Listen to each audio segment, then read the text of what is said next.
Paano naman tayo yan? Matanong ka na rin. Okay. Rolling. Joby, ano yung side naman ng story natin dun sa nangyaring controversial remark ni Wency Cornejo? Una po sa lahat, hindi ko po talaga alam kung saan nagsimula. Kasi nag-show po kami doon sa Labangal Jensen. Nung ika-7 ng, ngayon pong Sep, I think po, nung Monday po yun. Monday. Then, nag-show po kami doon. Then pagka-dating po namin dito sa Manila, kakababa ko lang po ng airplane. Tumawag po yung RM ko. Then, sabi po, may issue po sa akin. So, natawa po ako kasi yung RM ko po, lagi po kasi niya akong joke pagka-dating po sa mga ganyan na. Okay. Pero, tunay po pala. So, parang nag-isip po ako, ano pang ginawa ko last night? Parang wala naman po siguro. Then, hanggang sa marami na po nag-text sa akin, na yun nga po, meron na po akong issue. Nagulat po ako. So, parang, ano po ba yung ginawa ko? Parang wala naman. Okay. Ang sinasabi kasi, parang nagpaalam, sinabihan kaya yata ni Alon, nagkita kayo, Yes po? para wag mong kantahin yung Pusong Bato. Nung ano naman po, nag-meet na po kami sa backstage ni Sir Alon. Kaso po, nung nag-meet po kami, sasalang na po ako. Then, meron po yung isang lalaki, hindi ko naman po kilala, na pasalang na po ako kasi after po ako ni Marcelito, the last one na po siya. Salang na po ako. No? Nag-request po siya kung pwede ko daw pong hindi nakantahin yung Pusong Bato. So, sa akin naman po, hindi ko po alam kung anong gagawin ko kasi po, sasalang na po ako. So, ano po, parang, yung sa akin po, parang mas, inano ko po sila na, kung sinabi naman po agad sa akin, or sa RM ko, bago po mag-start yung show, sino naman po ba ako para hindi tumanggi or hindi pagbigyan sila. Pero clear lang natin, yung lumapit sa hindi naman si Mr. Wency Cornejo. Ibang tao. No, kasi po hindi ko po siya na-meet. Hindi mo siya nakita nun? Hindi ko po siya na-meet. Hindi ko po siya nakamayan. Yun po, hindi ko po siya nakita doon.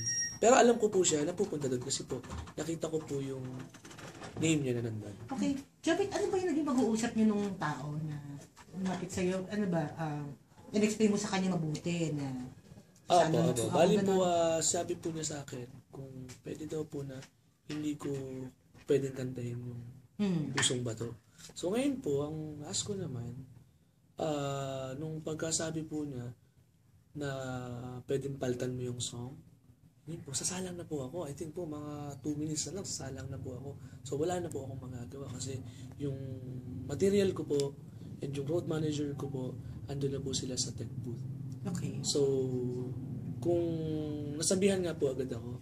Nakausap kayo ni Alon? Nag-usap na po kami ni Alon. Kailan? Kanina po, nag-usap po kami kanina. Then, nung nag-usap po kami kanina, parehas po kami nagulat kasi hindi po namin alam kung paano ito nagsimula. Mismo si Alon nagulat Yes, na. nagulat po siya. Anong pinag-usapan niyo? Pwede mo bang ma-share? Yun po, parang hindi niya din po alam kung ano po yung, kung saan nagsimula yung issue. Then ako naman po, humingi na din po ako ng dispensa kung ano man po yung nagawa ko sa kanya na inilabas ng issue, pero nag-okay na po kami, wala na po kami. Kasi po, hindi niya din po alam kung ano po yung yung gulo. Sa post kasi ni Wency, nabasa namin, Yes, parang nabanggit niya doon na, I hope hindi ko ma-offend na parang walang respeto, parang hindi nire-respeto yung mga datihang mga singer. Yes po. Kasi po, sa akin naman humility. Kay Sir Wency, sobrang laki po ng respeto ko sa lahat ng mga singer. Lalo na po sa mga OPM singers. Siyempre, kundi po naman din dahil sa kanila, ang laki po na naitulong nila sa akin. Kasi hindi dahil sa kanila, wala din po ako dito. Kasi ang dami ko na din po mga na-revive na song. Like yung mga Raksa, kay Mahal pa rin. Then nga po, yung Pusong Bato. Yun po. So, sa'yo, Jobit, alam mo sa sarili mo na hindi ka nawawalan ng respeto sa mga musicians, Yes mga po, original kasi composers. isa din po sila sa mga dahilan kung bakit po ako nandito ngayon. Nag-usap ba kayo ni Alon sa backstage bago ka sumalang? Opo, nag-usap po kami. Ano Then, pinag-usapan? tinanong niya po ako kung ilang songs ako. Then, yun po, sinabi ko. Then, kung kakantahin ko yung Pusong Bato. Then, sinabi ko po na, ay sir, kasama po yung Pusong Bato. Sumagot siya, sige. Then, kasi po, yung Pusong Bato po, bali po, nireserve ko po siya para sa duet po namin ni Sir Bobby Pacquiao.